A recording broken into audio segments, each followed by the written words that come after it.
Assalamualaikum warahmatullahi wabarakatuh. Perkenalkan, saya Naila Salsabila, saya dari Prodi Akuntansi Syariah 1, NIM 6220220230017. Sekarang saya akan menjelaskan tentang studi krisis aliran-aliran tarekat yang berkembang pada masa kini. Yang pertama saya akan menjelaskan yaitu definisi dan perkembangan tarekat. Secara bahasa, tarekat berasal dari bahasa Arab atau tarikat yang berarti jalan, keadaan, aliran, dan lainnya. Sedangkan menurut istilah, tarekat berarti jalan spiritual yang berisikan amalan-amalan ibadah dan lainnya tentang nama-nama Allah beserta sifatnya dengan pemahaman yang mendalam. Pada perkembangannya, tarekat lebih banyak digunakan oleh para sufi. Dalam hal ini, tarekat dapat diartikan sebagai suatu sistem yang digunakan untuk melatih jiwa, membersihkan dari hal-hal yang tercela, mengisinya dengan hal-hal yang terpuji.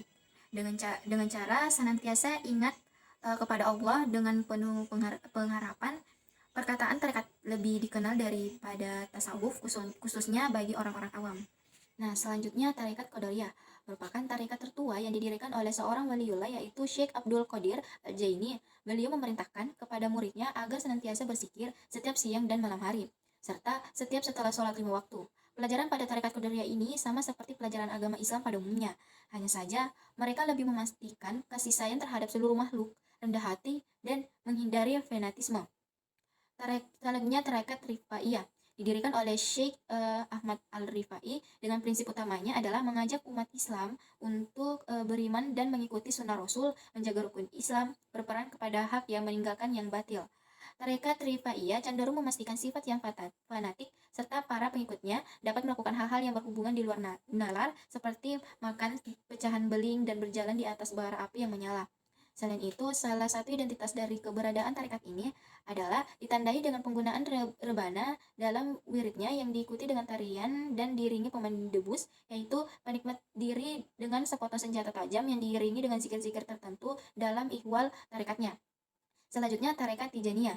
Didirikan pada tahun 1996, Syekh Al-Tijani pergi ke suatu tempat di Paang Sahara yang mau di tempat itu ditinggallah seorang waliullah Abu Samhung. Di sana beliau mendapatkan suatu anugerah yang sangat besar, yaitu biasa bersua dengan Rasulullah dalam keadaan jaga. Dalam keadaan Rasulullah mentalkiu beliau untuk wirid istighfar dan sholawat sebanyak ratusan kali.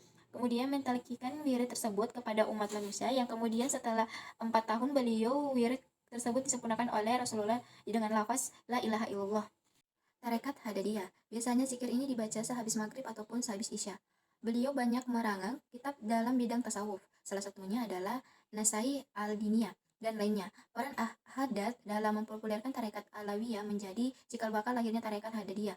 Dalam tarekat Alawiyah, Al-Haddad membagi suluk ke dalam 2 bagian. Pertama, kelompok khas yaitu diperuntukkan bagi mereka yang telah mencapai tingkat mujahadah, yaitu menggosokkan viral dari suatu selain Allah. Kedua, kelompok am, yaitu mereka masih dalam tingkat dasar dengan mengamalkan perihal-perihal sunnah, sehingga dapat disimpulkan bahwa tarekat Alawiyah merupakan tarekat ammah sebagai wasilah menuju tarekat khas, sedangkan tarekat Al-Haddadiyah merupakan tarekat khas. Tarekat Naksabandiyah merupakan tarekat terbesar di dunia, tarekat yang masih terawat dengan baik sampai sekarang ini. Tarekat ini tersebar luas di seluruh dataran di dunia dan sebagian besar pengikutnya juga berasal dari wilayah Turki, Hindia, Belanda, dan bekas jajahan Inggris di Melayu. Ajaran yang paling sering digunakan ialah berzikir, terutama mengucapkan lafaz La ilaha illallah dengan pengaturan nafas. Terdapat keunikan lain dari tarekat ini yang tidak dijumpai antara penganut Naksabandiyah lainnya di Indonesia dan negara lain, yaitu beberapa musyriknya rata-rata perempuan, seperti Nyai Tobibah, Syafifah Fatimah di Sumeneb adalah musyrik perempuan yang terkenal. Tarekat Kalwatiyah ini diambil dari kata kalwat yang berarti menyendiri untuk merenung. Tarekat Kalwatiyah ini hanya menyebar di kalangan orang Makassar dan sedikit orang Bugis. Para khalifah yang diangkat terdiri dari orang Makassar, sehingga secara etnis tarekat ini dikaitkan dengan suku tersebut. Beliau yang pertama kali menyebarkan tarekat ini ke Indonesia. Adapun dasar ajaran tarekat Kalwatiyah adalah pertama, yakza. Maksudnya kesadaran akan dirinya sebagai makhluk yang dihina di hadapan Allah Subhanahu wa taala yang Maha Agung. Kedua, taubat mohon ampun atas segala dosa. Ketiga, muhasabah menghitung-hitung atau introspeksi diri. Keempat, inabah berhasrat kembali kepada Allah. Kelima, tafakur merenung tentang kebesaran Allah dan lain-lain sebagainya. Tarekat ini merupakan tarekat gabungan dari tarekat Qadariyah dan tarekat Naqsabandiyah. Tarekat Qadariyah Naqsabandiyah yang terdapat di Indonesia bukanlah hanya merupakan suatu penggabungan dari dua tarekat yang berbeda yang diamalkan bersama-sama. Tarekat ini lebih merupakan sebuah tarekat yang baru dan berdiri yang di dalamnya unsur-unsur pilihan dari Qadariyah dan juga Naqsabandiyah. Setelah dipadukan menjadi suatu yang baru, sebagaimana kebiasaan ulama-ulama sebelumnya untuk memperdalam ilmu agama, kiranya mereka berangkat ke Mekah untuk memperdalam ilmu mereka yang mereka miliki. Demikian pula halnya dengan Ahmad Khatib, ia berangkat ke Mekah untuk belajar ilmu-ilmu Islam, termasuk tasawuf, secara posisi yang sangat dihargai di antara teman-temannya dan kemudian menjadi seorang tokoh yang berpengaruh di seluruh Indonesia. Selanjutnya, studi krisis aliran-aliran tarekat pada masa kini. Yang pertama, krisis Wahabisme terhadap aliran tarekat. Aliran ini dipandang bertentangan dengan semangat pembaharuan yang cenderung modernis dan bahkan berkesan revolusioner. Sufisme dan tarekat mulai dipojokkan, setidak-tidaknya atas 3 tuduhan. Yang pertama, karena watak yang dianggap terlalu longgar pada ajaran-ajaran keagamaan yang dinilai palsu. Yang kedua, sikap pembawaannya cenderung mengingkari dunia berikut segala simbol kehidupannya. Ketiga, paham keagamaan ini lebih jauh dinilai telah dirusak umat Islam karena watak yang tidak berpihak pada dimensi intelektualisme dan tradisionalisme yang dibutuhkan, terutama dalam membangun berbagai kemajuan di kalangan umat Islam. Selanjutnya, krisis 3 organisasi sosial keagamaan di Indonesia.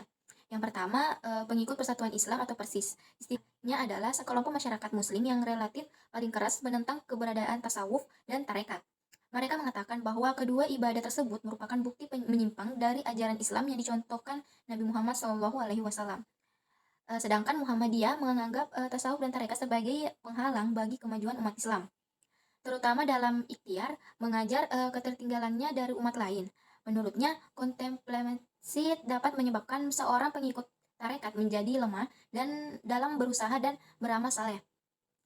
Bagi pengikut Nahdlatul Ulama atau NU, tarekat itu tidak semuanya buruk. Ada yang geru mutabarat, ada yang sesuai dengan sunnah Nabi Muhammad SAW, ada pula yang sesat. Selanjutnya, krisis dari tokoh-tokoh organisasi Islam di Indonesia. Saya hanya menyebutkan satu tokoh dari ketiga tersebut.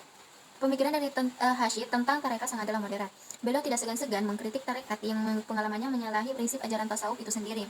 Menurut Hashid, dengan mengutip pendapat Suharawardi, jalan kaum sufi adalah membersihkan jiwa, menjaga nafsu, serta melepaskan diri dari berbagai bentuk sifat buruk, seperti ujub, takabur, ria, dan hub adubnya.